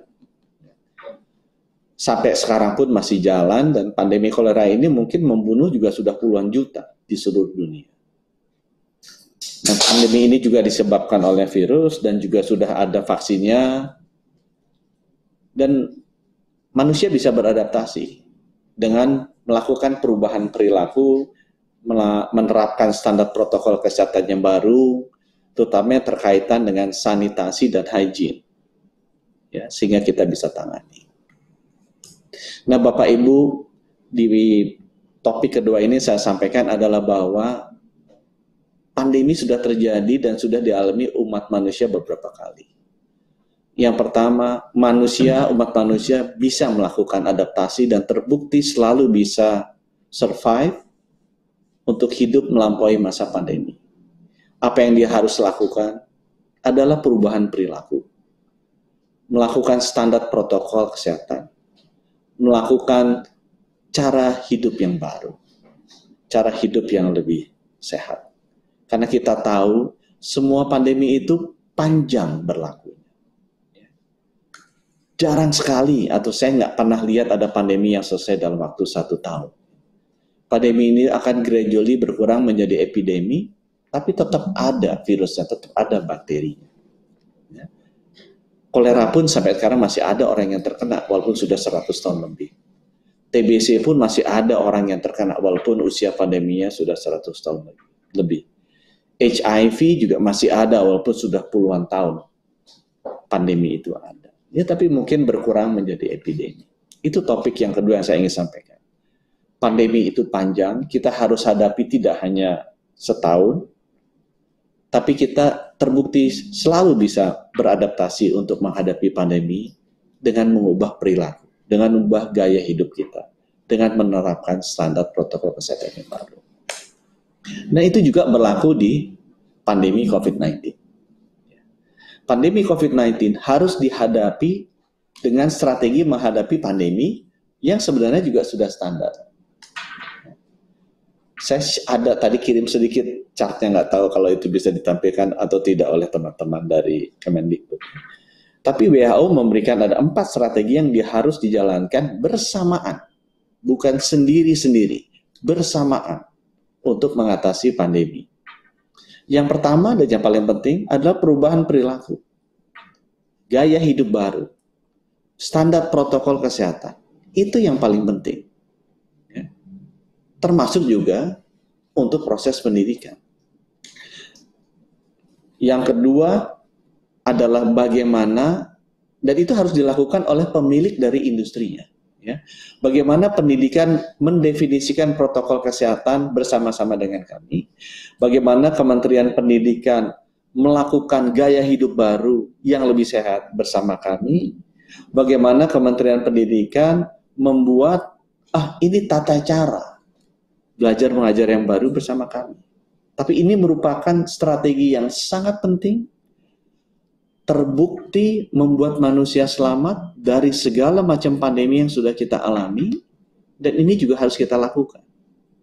Strategi yang kedua juga yang dilakukan oleh umat manusia dalam menghadapi pandemi adalah bagaimana kita bisa mendeteksi, karena pandemi terjadi karena penularannya tinggi. Ini tugasnya kami, ya, testing, tracing, isolasi, bagaimana kita mendeteksi. Strategi ketiga yang juga untuk orang sehat, vaksinasi. Dan strategi yang keempat, kalau orangnya ya keburu sakit, 3 strategi sebelumnya untuk orang sehat. Ya. Kalau dia kena, ya kita harus ada terapinya. Nah, Bapak Ibu sekalian, saya ingin tekankan, Keempat strategi ini harus dijalankan bersamaan. Tidak mungkin satu strategi saja selesai. Tidak mungkin. Misalnya, dengan vaksinasi selesai masalah COVID-19. Tidak, Bapak Ibu. Karena vaksinasi membuat kita lebih tahan, bukan membuat kita kebal menjadi Superman. Tetap kita bisa tertular, tetap bisa. Ya, mudah-mudahan karena antibodi kita lebih kuat, kita tidak usah masuk ke rumah sakit. Apakah kita bisa menularkan orang lain? Tetap bisa. Ya. Jadi penting untuk topik yang ketiga ini, Bapak Ibu, melihat bahwa Indonesia sudah, umat manusia selalu berhasil mengatasi pandemi. Pandemi itu harus dihadapinya dengan 4 strategi sekaligus, bukan satu. Dan sudah terbukti umat manusia bisa. Dan yang paling penting adalah perubahan perilaku, perubahan gaya hidup. Karena pandemi itu akan stay with us for many years. Jadi penting sekali Bapak Ibu, bagaimana caranya Kementerian Kesehatan bersama-sama dengan Kementerian Pendidikan dan Kementerian Agama membuat standar perilaku yang baru untuk belajar mengajar. Sehingga kita bisa memastikan dengan standar perilaku ini, dengan protokol kesehatan yang baru ini, proses belajar mengajar itu aman. Ya. Berikutnya Bapak Ibu, memang salah satu strategi menjadi primadona, yaitu vaksinasi. Walaupun dengan segala kerendahan hati saya bilang, itu satu dari 4 strategi. Ini bukan merupakan silver bullet yang akan menyelesaikan masalah COVID-19 ini, bukan. Supaya ekspektasi kita dan pemahaman kita sama. Ini harus dilakukan bersama-sama dengan perubahan protokol kesehatan, dengan kesiapan infrastruktur untuk diagnostik yang baik, dan juga kesiapan kita kalau ada yang sakit. Vaksinasi ini dibagi berbasis risiko. Bukan berbasis agama, bukan berbasis besarnya bayar pajak, bukan berbasis suku, bukan berbasis sektor. Ini dibagi berbasis risiko. Orang yang berisiko paling tinggi, itu yang diberikan kesempatan pertama vaksinasi. Itu sebabnya kita berikan ke tenaga kesehatan. Ya, ada 1,5 juta, karena mereka adalah orang yang paling besar risikonya terpapar virus dan bisa wafat. Yang kedua adalah lansia dan petugas publik. Kenapa? Karena lansia itu kalau terpapar hampir 50% akan wafat. Berbeda dengan non-lansia yang datanya sekarang rata-rata adalah 2%. Atau di dunia mungkin sudah 1%. Ya, karena sebenarnya virus COVID-19 ini walaupun penularannya cepat, tapi fatality rate-nya relatif lebih rendah dibandingkan dengan HIV, even TBC, atau juga yang lain. Penularannya dia yang tinggi sekali. Nah, kalau ditulari, ya 2% di Indonesia sekarang yang wafat. Kalau lansia ditulari, hampir 50% wafat. Itu sebabnya risiko tinggi kita taruh di atas. Dan lansia juga harus divaksinasi dengan petugas publik. Petugas publik adalah definisinya orang yang memang pekerjaan sehari-hari harus bertemu dengan banyak orang. Termasuk guru di dalamnya. Ya, karena resiko terpapar mereka lebih besar. Nah, sesudah kita memahami filosofi dasar dari pembagian staging dari vaksinasi ini, dan kita memahami bahwa vaksinasi adalah salah satu dari beberapa hal yang kita harus lakukan dan penting kita lakukan untuk bisa mengatasi pandemi dan hidup normal, kita lihat petugas publik itu siapa. Ya, halaman berikutnya. Yang paling tinggi dari petugas publik adalah pendidik. Jadi di sini saya bisa melakukan konfirmasi dan penegasan bagi seluruh aparat pemerintah daerah bahwa bagi 17,6 juta petugas publik, pendidik itu yang paling tinggi prioritasnya dan paling banyak mendapatkan jatah. Dan baik lansia maupun petugas publik harus kita selesaikan sampai akhir Juni. Saya melihat banyak sebenarnya diberikan ke pegawai pemerintah dan BUMN. Ini saatnya kita kembali menaruh prioritas untuk petugas publik, kita berikan itu kepada para pendidik. Saya nanti akan minta tim saya untuk segera bekerja sama dengan Pak Men Pendidikan, untuk membuat program-program. Ya. Karena kita melihat semua kementerian lembaga yang masuk kategori pegawai pemerintah itu gesit langsung membuat program di setiap masing-masing kementerian. Sehingga bulan Maret ini selesai semua ya. Ya mungkin wajar karena mereka yang mau disuntik dan mereka yang bikin. Nah kita harus benar-benar memperhatikan pendidik ini. Karena mereka menjadi prioritas, tapi program-program untuk penyuntikannya mereka harus kita bikin bersama-sama.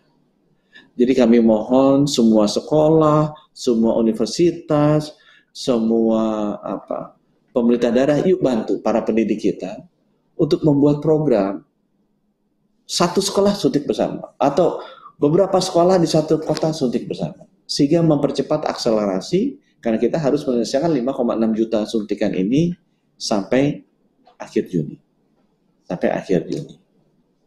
Ya. Dari saya demikian, teman-teman sekalian, yang kita ingin sampaikan, pertama bahwa pandemi itu sudah beberapa kali dihadapi umat manusia dan umat manusia selalu bisa beradaptasi, dan beradaptasi yang paling penting adalah perubahan perilaku. Bagaimana menghadapi pandemi, ada 4 hal yang harus kita lakukan. Vaksin adalah salah satu di antaranya. Tapi yang paling penting adalah perubahan perilaku. Perubahan protokol kesehatan, perubahan gaya hidup baru. Untuk setiap proses hidup kita, termasuk belajar mengajar. Yang ketiga yang saya ingin sampaikan, vaksinasi adalah salah satu strategi penting. Bukan satu-satunya strategi. Untuk itu, tahapan dari vaksinasi diberikan berbasis risiko, dan untuk tenaga publik, guru adalah yang paling banyak yang harus kita selesaikan sampai akhir Juni. Untuk itu, mari kita buat program agar terjadi akselerasi untuk vaksinasi para guru ini. Sehingga proses belajar mengajar dilengkapi dengan vaksinasi, dilengkapi dengan protokol kesehatan yang baru, bisa segera mulai. Sehingga investasi masa depan kita kepada anak-anak muda bangsa Indonesia ke depannya akan siap. Ya, semoga Indonesia masa kini lebih baik dari Indonesia masa lalu. Dan semoga Indonesia masa depan lebih baik dari Indonesia masa kini. Terima kasih. Wabillahi taufiq wal hidayah. Wassalamualaikum warahmatullahi wabarakatuh. Waalaikumsalam warahmatullahi wabarakatuh. Terima kasih kepada Menteri Kesehatan Bapak Budi Gunadi Sadikin untuk arahan yang telah diberikan. Dan Bapak Ibu sekalian, saat ini telah bergabung bersama kita Bapak Wiku Adhisa Smito, juru bicara Satgas Penanganan COVID-19. Selamat siang Bapak Wiku. Ya, selamat siang. Terima kasih Bapak sudah bergabung bersama kami. Silakan untuk sambutannya. Baik, terima kasih. Selamat siang, Assalamualaikum warahmatullahi wabarakatuh. Yang terhormat Bapak Menko PMK, Bapak Profesor Muhadjir Effendi, yang terhormat Bapak Mendikbud, Pak Nadiem Makarim, serta Bapak Menteri Agama, Bapak Yakut Khalil Kemas, serta Bapak Menkes, Bapak Budi Gunadi Sadikin, serta Bapak Mendagri, Bapak Jenderal Polisi Purnawirawan Profesor Tito Karnavian. Izinkan kami mewakili Kasatgas, Lejen TNI Dr. Doni Monardo, untuk bisa menyampaikan pokok-pokok hal penting dalam rangka SKB 4 Menteri untuk pembelajaran tatap muka terbatas. Beberapa hal yang mungkin perlu di highlight menjadi perhatian kita semua adalah kondisinya. Mungkin kalau boleh dibantu untuk slides-nya bisa ditampilkan tentang penanganan COVID-19 dengan pendekatan 5S1T. Pada prinsipnya kita harus punya strategi, struktur, sistem, skill, speed, dan juga target, di mana target utama kita adalah kita harus bisa mempertahankan yang sehat tetap sehat, dan dalam pembelajaran ini tentunya kita ingin menjaga kesehatan guru, kita ingin menjaga kesehatan murid, peserta didik, agar tetap sehat, dan kalau sampai ada yang sakit, kita harus bisa menyembuhkannya. Dan untuk itu kita betul-betul seluruh sistem yang ada di Indonesia kita gerakkan. Maka dari itu terima kasih kepada Bapak Menteri Pendidikan dan Kebudayaan yang telah menggerakkan lintas sektor sehingga akhirnya ada 4 SKB ini. Next slide.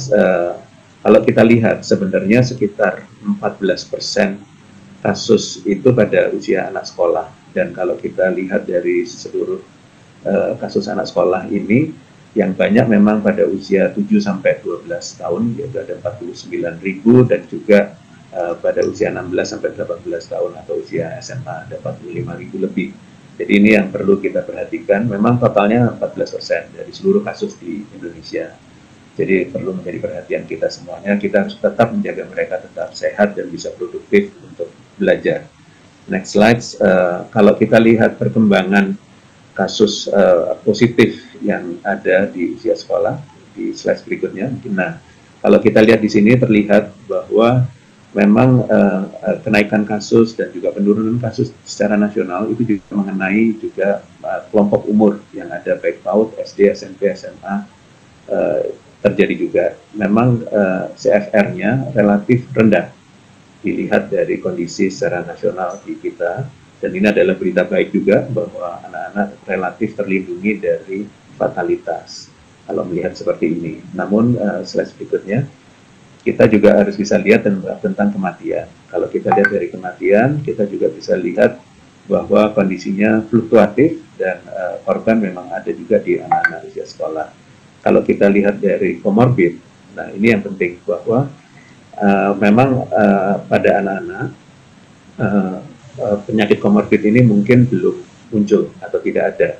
Yang ada justru komorbid ini pada orang-orang usia yang cukup lanjut, dan ini adalah orang tua dari anak-anak sekolah itu. Maka dari itu pembukaan tatap muka yang terbatas tersebut juga harus menjaga jangan sampai anak-anak yang sekolah mungkin bisa tertular di dalam perjalanannya menuju sekolah atau kembali atau waktu di dalam sekolah yang menulari orang tuanya, yang mungkin orang tuanya ini adalah orang-orang yang memiliki komorbiditas di baik 1, 2 atau lebih begitu, dan usianya juga rentan. Maka dari itu melakukan pendidikan tatap muka ini penting sekali untuk memperhatikan berbagai aspek.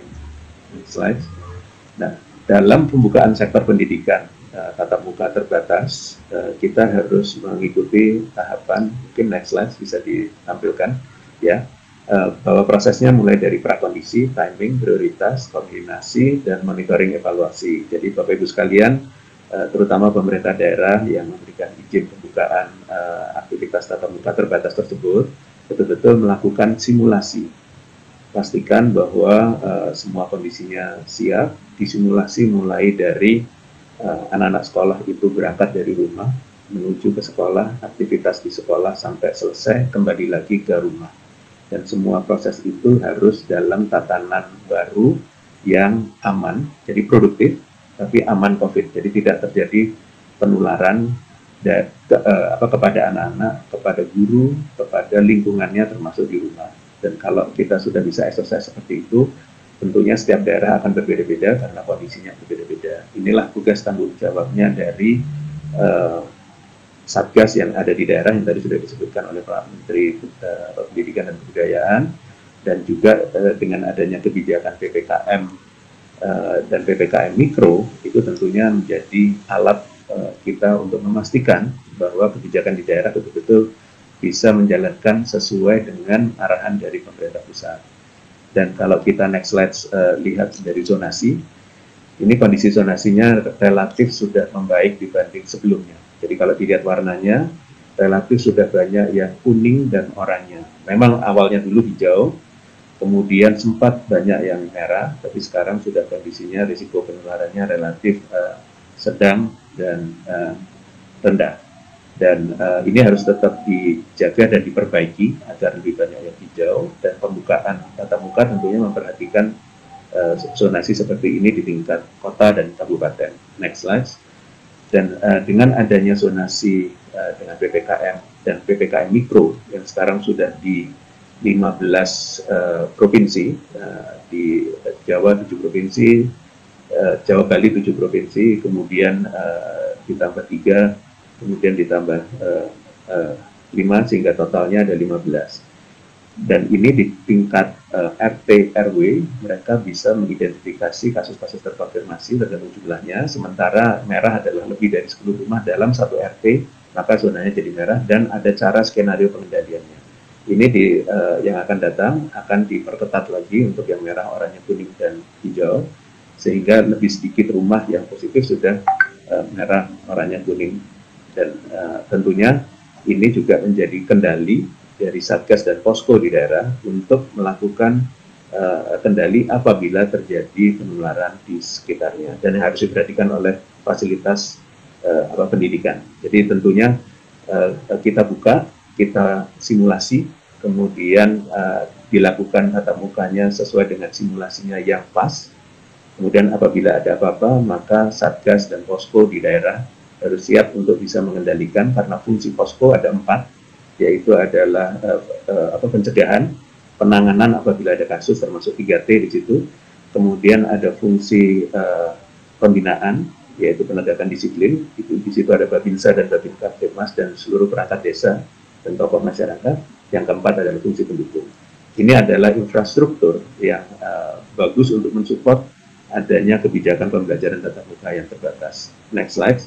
Terakhir kami ingin sampaikan bahwa kondisi kedaruratan kesehatan masyarakat ini yang ada di Indonesia harus kita sikapi dengan bijaksana, hati-hati, tapi tetap kita dorong kegiatan yang produktif dan aman COVID. Untuk itu harus pasti melakukan 3M dengan disiplin seperti Swiss cheese model begini ya, bahwa semua kebijakan itu harus betul-betul berlapis sehingga aman. Kemudian 3T harus dijalankan dengan baik dan juga vaksin tadi sudah disampaikan oleh Bapak Menteri Kesehatan supaya betul-betul ketahanan kesehatan masyarakat terutama anak-anak sekolah bisa terjaga, produktif, dan orang tua, murid dan juga masyarakat secara umum juga bisa merasa aman dan nyaman untuk menjalankan kegiatan yang terkendali tersebut. Demikian Bapak Ibu sekalian, semoga apa yang kita lakukan bersama ini dengan berbagai sektor bisa berjalan dengan baik, dan kami dari Satgas akan melakukan monitoring dan persiapan koordinasi setiap minggu. Topiknya akan diganti, dan mungkin yang ke depan ini hari Minggu kita akan melakukan koordinasi yang terkait dengan pembukaan pembelajaran tatap muka terbatas ini dalam rangka persiapan antara koordinasi pusat dan daerah. Demikian Bapak Ibu sekalian, terima kasih atas perhatiannya. Semoga kita semua dilindungi oleh Allah Subhanahu wa Ta'ala sehingga kita bisa aktif produktif.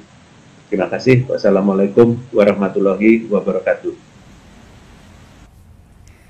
Waalaikumsalam warahmatullahi wabarakatuh. Terima kasih kepada Bapak Wiku Adhisa Smito, Jubir Satgas Penanganan COVID-19 atas sambutannya. Baik, selanjutnya kita akan menyimak arahan dari Menteri Dalam Negeri Republik Indonesia. Kepada yang kami hormati, Bapak Muhammad Tito Karnavian, kami persilakan.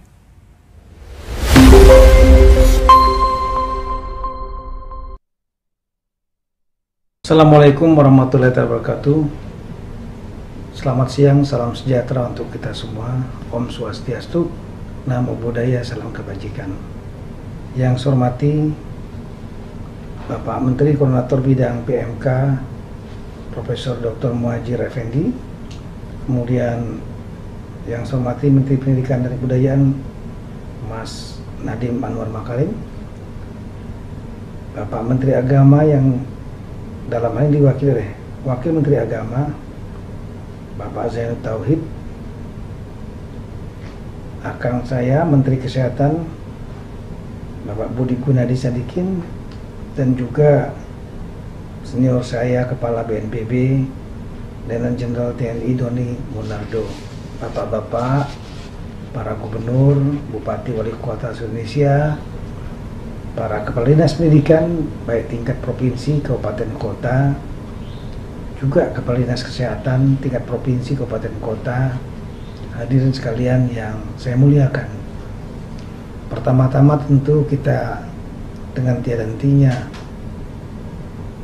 wajib untuk memanjatkan puji syukur kepada Allah Subhanahu wa Ta'ala, Tuhan yang Maha Kuasa, karena kita dapat melaksanakan acara ini dalam rangka pengumuman surat pesan bersama atau SKB 4 Menteri tentang panduan penyelenggaraan pembelajaran setelah vaksinasi pendidik dan tenaga pendidikan pada tahun ajaran dan tahun akademik 2020, 2021, dan 2021-2022 yang kita ketahui masih berada pada di tahun ini masa pandemi COVID-19. Kita menyadari bahwa pandemi COVID-19 ini memiliki dampak yang sangat luas, termasuk di bidang pendidikan, proses belajar mengajar. Karena klaster sekolah atau klaster pendidikan terjadi dan bahkan bisa terus terjadi karena adanya interaksi antara murid, kemudian tenaga pendidik, staf di sekolah, lingkungan sekolah, dan lain-lain. Cukup rentan karena anak-anak kita seringkali mereka mungkin lalai dengan protokol kesehatan, gembira, euforia, berinteraksi dengan teman-temannya, dan itu dari segi kesehatan pandemi COVID-19 amat rentan untuk terjadinya penularan. Oleh karena itulah maka kemudian diambil kebijakan di tahun lalu untuk menekankan pendidikan, proses pendidikan dengan tanpa tatap muka atau dikenal dengan daring, menggunakan saluran internet, menggunakan saluran-saluran media lainnya. Itulah yang kita lakukan selama ini. Namun seiring dengan makin membaiknya langkah-langkah yang telah kita lakukan untuk menekan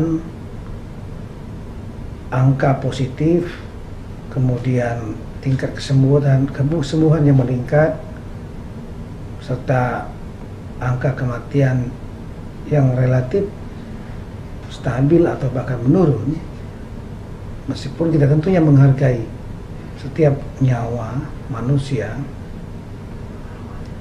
dan juga kita melihat bahwa salah satu ekses dari program non tatap muka ini adalah tidak maksimalnya proses pendidikan. Ada bidang-bidang tertentu atau mata pelajaran tertentu yang mengharuskan adanya dialog interaktif dengan tatap muka langsung. Dan lebih dari itu adalah ekses psikologi dari anak-anak kita yang mereka kurang bersosialisasi secara langsung dengan teman-temannya, dengan yang seusianya, dan lain-lain. Oleh karena itulah maka pada PPKM Mikro tahap keempat yang dimulai pada tanggal 23 sampai dengan 5 April, 23 Maret sampai dengan 5 April, ini salah satu poinnya lah untuk mencoba membuka ruang pendidikan tatap muka atau pembelajaran tatap muka, tapi secara bertahap dengan menggunakan model yang disimulasikan tersendiri di sekolah yang ditentukan, kemudian penetapan protokol kesehatan secara ketat, bahkan bila perlu proses vaksinasi didahului. Kita melihat model ini dikerjakan pada PPKM Mikro tahap keempat, dan kemudian akan kita evaluasi apakah akan terjadi klaster penularan, terutama yang signifikan, yang tidak kita inginkan itu bisa terjadi. Saya kira 1 tahun sudah memberikan waktu bagi kita untuk belajar bagaimana karakter penularan pandemi COVID-19, termasuk juga protokol untuk menghindari, mencegah untuk terjadinya penularan. Protokol-protokol ini yang perlu betul-betul diterapkan. Dan sekarang dengan adanya program vaksinasi, maka kita tahu juga bahwa pandemi COVID-19 ini setidaknya sangat rentan bagi mereka yang kekebalan tubuhnya rendah. Orang-orang yang lansia, maupun segala umur yang komorbid itu memiliki risiko yang lebih tinggi dibanding yang lain. Nah, dalam konteks pendidikan, tentunya kita berharap para pengajar, terutama yang lansia, dan kemudian staf di sekolah, dan juga segala umur, termasuk murid, peserta didik yang ada komorbid, itu segera mungkin untuk dilakukan vaksinasi agar terbentuk antibodi yang akan memberikan proteksi kepada yang bersangkutan. Nah, untuk itu dalam PPKM Mikro tahap keempat ini, semua daerah ini mulai diberikan ruang untuk mencoba dan kemudian mencari sekolah yang dapat dijadikan model. Dan setelah dilakukan, maka kita akan evaluasi apakah dampak negatifnya penularan terjadi atau bisa diatasi atau dikendalikan. Apalagi bila terjadi zero transmission di lembaga-lembaga pendidikan, termasuk pendidikan keagamaan. Kalau ini sukses, maka tentu akan berlanjut kepada tahap berikutnya, direplikasi ke institusi pendidikan lainnya pada semua tingkatan. Dan kita berharap betul pada Juli mendatang program tatap muka dapat dilaksanakan secara penuh jika semua kesuksesan tahapan tersebut bisa dilalui. Dalam konteks peluncuran ini tentunya Kemendagri menyambut dan mendukung penuh langkah-langkah sesuai dengan SKB kesepakatan di bawah supervisi dan advice dari Bapak Menko PMK. Saya selaku Mendagri, selaku sesuai undang-undang pembina dan pengawas pemerintahan daerah, tentunya saya mengharapkan rekan-rekan pemerintah daerah dapat melakukan diskresi untuk melihat sekolah mana, zona mana yang dapat diterapkan pembelajaran secara langsung. Juga memberikan guidance yang jelas, bekerja sama dengan terutama Dinas Kesehatan, Satgas Covid, untuk betul-betul protokol kesehatan yang benar itu diterapkan, dikerjakan. Setelah itu juga perlu adanya pengawasan, mekanisme pengawasan yang dilakukan dengan melibatkan berbagai pihak, tanpa bermaksud untuk menakuti anak-anak kita, para peserta didik, tapi memberikan lebih banyak cara-cara yang simpatik, edukatif kepada mereka agar mereka bisa betul-betul menyadari pentingnya protokol kesehatan. Bukan hanya sekedar untuk membatasi, tapi justru untuk melindungi mereka agar tidak tertular dan tidak menularkan kepada orang lain COVID-19. Kemudian perlu ada langkah-langkah lain, yaitu evaluasi. Lakukan mungkin evaluasi untuk rekan-rekan para kepala daerah secara reguler. Begitu dibuka yang satu, diawasi, diberikan guidance, diawasi, setelah itu lakukan evaluasi. Evaluasi ini kita lakukan secara bertingkat, di tingkat 2, di daerah tingkat 1, dan secara nasional, sehingga kita akan bisa melihat bahwa apakah kebijakan ini dapat kita lakukan dan kita lanjutkan.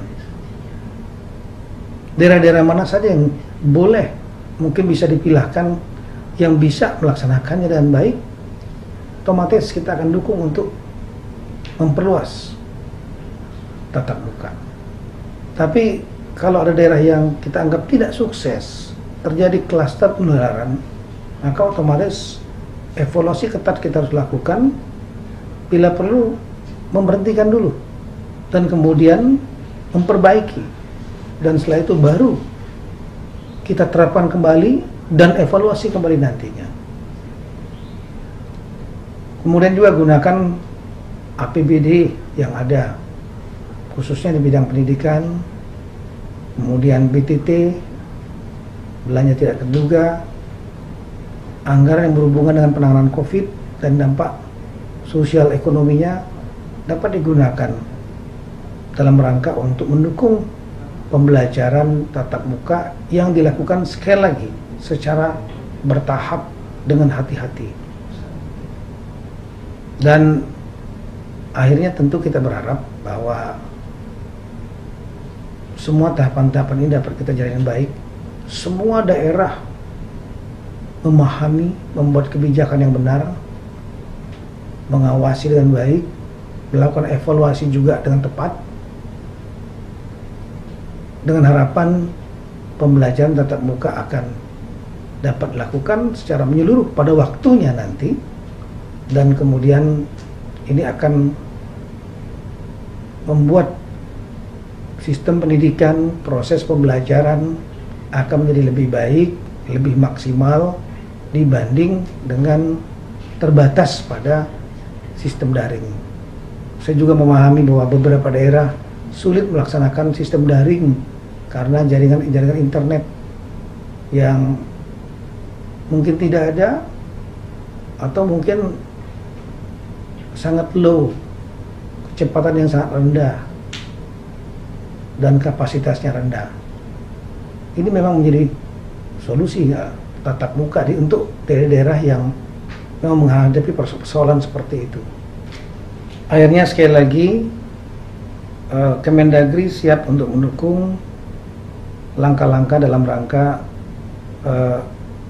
pembukaan pembelajaran tatap muka secara bertahap dan penuh kehati-hatian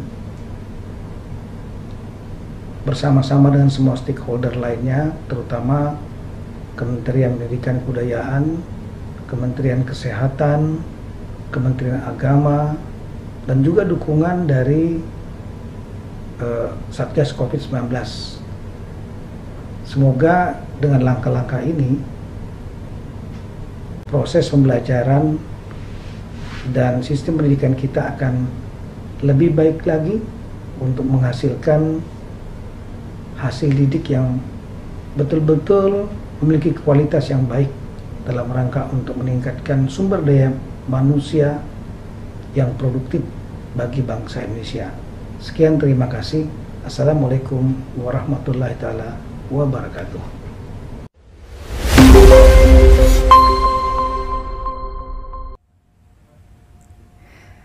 Ya, terima kasih kepada Bapak Menteri Dalam Negeri, Bapak Tito Karnavian atas arahan yang telah diberikan. Bapak dan Ibu sekalian, kita telah bersama-sama menyaksikan arahan dan paparan dari para menteri. Begitu banyak informasi dan insight yang kita dapatkan pada hari ini mengenai keputusan bersama 4 menteri tentang panduan penyelenggaraan pembelajaran di masa pandemi COVID-19. Baik, selanjutnya kita akan memulai sesi tanya-jawab dengan teman-teman media. Untuk itu saya mempersilahkan kepada Mendikbud Bapak Nadiem Anwar Makarim, Menteri Kesehatan Bapak Budi Gunadi Sadikin, dan juga Jubir Satgas Penanganan COVID-19 Bapak Wiku Adhisa Smito untuk memberikan tanggapan kepada teman-teman media. Baik Bapak-Bapak, kita mulai saja langsung sesi tanya jawabnya. Silakan. Ya, untuk pertanyaan pertama ini berasal dari Triwahyuni dari Suara Karya. PTM yang akan diterapkan pada Juli 2021 mendatang, apakah berlaku pada sekolah yang sudah PTM terbatas atau berlaku umum? Untuk pertanyaan ini silakan berkenan untuk dijawab kepada Bapak Mendikbud, Bapak Nadiem. Silakan Pak. Baik, terima kasih. Pertama saya harus memperjelaskan, tidak ada kebijakan PTM di bulan Juli 2021. PTM mulai sekarang. Artinya karena sekarang sudah mulai divaksinasi guru-gurunya. Jadinya bagi guru-guru dan sekolah-sekolah yang gurunya sudah divaksinasi harus segera memenuhi protokol kesehatan dan segera melakukan tatap muka. Bisa 2 kali seminggu, 3 kali seminggu, nggak apa-apa, nggak perlu cepat-cepat. Tapi kebijakan ini adalah bagi sekolah yang gurunya dan tenaga pendidikan sudah divaksin harus segera menyediakan opsi tatap muka. Yang target Juli 2021 adalah agar semua sekolah sudah melakukan tatap muka terbatas. Ya, tapi kalau kita mau mencapai target itu untuk bulan Juli, sekolah harus memulai dari sekarang, gitu. Jangan lupa, ini bukan suatu eksperimen yang baru, sudah 22% sekolah kita melaksanakan tatap muka di seluruh Indonesia. Jadi sudah banyak data yang kita ada mengenai ini proses, ya. Jadinya mohon pertama ditekankan pembelajaran tatap muka terbatas itu mulainya dari kebijakan ini keluar, yaitu hari ini, ya. Jadi yang sudah divaksinasi harus segera melakukan langkah-langkah untuk memenuhi daftar periksa dan segera membuat opsi tatap muka bagi anak-anak, ya. Tapi jangan lupa juga ada satu lagi faktor bahwa orang tua berhak memilih apakah anaknya saat sekolah itu menyediakan tatap muka terbatas, apakah anak itu diperkenankan untuk pergi ke sekolah apa tidak, itu adalah keputusannya orang tua, ya. Jadinya dengan sistem rotasi ini secara mau tidak mau semua sekolah harus ada versi PJJ dan juga PTM terbatas dalam ini, ya. Satu lagi yang sangat penting, bagaimana dengan sekolah-sekolah yang sudah melakukan PTM ini? Sudah 22% sekolah kita sudah melakukan pembelajaran tatap muka terbatas, ya, dengan protokol kesehatan. Itu silahkan lanjut, diperbolehkan lanjut. Jangan mengira nanti, oh berarti kalau belum divaksin harus tutup lagi. Tidak, itu dipersilahkan untuk lanjut, tentunya dengan protokol kesehatan yang sudah jelas standarnya, ketat, dan tentunya kalau ada indikasi penyebaran infeksi atau apa harus langsung ditutup lagi sekolahnya, ya, atau dalam skala yang lebih besar seperti PPKM, ya. Jadi sekali lagi saya memperjelaskan, ini bukan diterapkan pada bulan Juli 2021. Itu adalah aspirasi kita di Juli 2021, tahun pembelajaran yang baru, semua sekolah sudah melakukan tatap muka terbatas. Untuk mencapai itu, kebijakan PTM ini mulai dari sekarang, sehingga sekolah-sekolah yang di mana gurunya itu sudah divaksinasi segera melakukan persiapan dan melaksanakan pembelajaran tatap muka terbatas. Mungkin itu dari saya. Terima kasih. Baik, terima kasih tanggapannya Pak Menteri, dan pertanyaan selanjutnya ini ditujukan untuk Menteri Kesehatan Bapak Budi Gunadi Sadikin. Ini pertanyaan dari Igusti Ayu, Jak TV. Bagaimana pemerintah memastikan vaksinasi guru sudah merata dan bagaimana vaksinasi untuk anak? Silakan untuk Pak Menkes dijawab. Jadi vaksinasi guru itu sebenarnya sudah dimulai sejak awal Maret. Data yang kita lihat memang sampai sekarang belum seagresif yang kita inginkan. Itu sebabnya saya sudah meminta tim saya untuk bisa bekerja sama dengan tim dari Kementerian Pendidikan untuk bisa melakukannya itu sebagai sentra-sentra vaksinasi di beberapa pusat pendidikan yang bisa mendatangkan guru-gurunya sekaligus. Untuk yang kedua, mengenai vaksinasi anak, sampai sekarang memang belum ada uji klinis yang dilakukan oleh seluruh vaksin yang ada terkait anak. Baru diawali saja kajiannya, ya. Jadi sekarang vaksinasi diberikan umumnya di atas usia 16 atau 18 tahun. Mengapa dibuat seperti itu? Seperti yang tadi disampaikan oleh Pak Menteri Pendidikan, karena prevalensi atau kemungkinan tertular dan fatalitasnya virus COVID-19 di usia muda itu sangat kecil atau hampir tidak ada. Ya, jadi kalau toh pun terkena, mereka akan sembuh dengan sendirinya. Terima kasih. Baik, terima kasih Pak Menteri atas tanggapan yang telah diberikan. Dan pertanyaan terakhir ini ditujukan untuk juru bicara Satgas Penanganan COVID-19, Bapak Wiku Adhisa Smito. Ini pertanyaannya datang dari Ahmad Mutiul Alim dari Jurnas. Bagaimana langkah koordinasi Satgas COVID dalam memberikan dukungan terhadap PTM terbatas ini? Silakan dijawab, Pak Wiku. Baik, terima kasih. Jadi dukungan dari Satgas otomatis adalah memang koordinasi pusat dan daerah itu yang paling utama, karena Satgas yang pusat bisa berkoordinasi dengan Satgas di daerah, baik di tingkat provinsi, kabupaten, kota, dan bahkan yang lebih rendah lagi. Jadi maksudnya adalah setiap daerah dalam rangka melakukan pembukaan aktivitas ini secara bertahap tentunya perlu koordinasi rutin untuk memastikan apa bantuan yang perlu diberikan maupun saling pembelajaran satu daerah dengan daerah yang lain. Jadi kami akan melakukan rapat koordinasi relatif rutin, kepentingannya salah satunya adalah untuk pembukaan fasilitas pendidikan ini. Demikian. Baik, terima kasih Bapak-Bapak semua untuk tanggapan dan jawaban yang sudah diberikan. Tak terasa sesi tanya jawab kita pada siang hari ini telah berakhir. Dan dengan berakhirnya sesi tanya jawab ini berakhir pula acara kita pada siang hari ini. Saya ingin mengucapkan terima kasih kepada Menko Bidang Pembangunan Manusia dan Kebudayaan Bapak Muhadjir Effendi, Menteri Dalam Negeri Bapak Muhammad Tito Karnavian, Menteri Pendidikan dan Kebudayaan Bapak Nadiem Anwar Makarim, Menteri Agama Bapak Yakut Khalil Qomas, Menteri Kesehatan Bapak Budi Gunadi Sadikin, Juru bicara Satgas Penanganan COVID-19 Bapak Wiku Adhisa Smito, Dirjen PAUD Dikdasmen Bapak Jumeri. Terima kasih banyak sudah hadir dan bergabung bersama kita pada siang hari ini. Terima kasih. Dan juga saya ingin mengucapkan terima kasih kepada para pemerintah daerah, Kepala Dinas Pendidikan, Kepala Dinas Kesehatan, rekan-rekan media, dan juga hadirin sekalian. Semoga seluruh informasi yang kita terima hari ini dapat mempersiapkan penyelenggaraan pembelajaran dan berperan aktif dalam percepatan penyelenggaraan pembelajaran tatap muka terbatas. Dan saya juga ingin menginformasikan kepada Bapak Ibu hadirin sekalian bahwa pada tanggal 1 April 2021, pukul 11 siang, akan ada konferensi pers KPCPEN dengan sekolah yang sudah melakukan simulasi pembelajaran tatap muka untuk berbagi praktik baik mereka. Selain itu akan ada juga bincang pendidikan tentang pendalaman SKB 4 Menteri di minggu depan. Jadi nantikan pengumumannya yang akan diinformasikan lebih lanjut. Baik, akhir kata saya Astri Megatari pamit undur diri. Wassalamualaikum warahmatullahi wabarakatuh.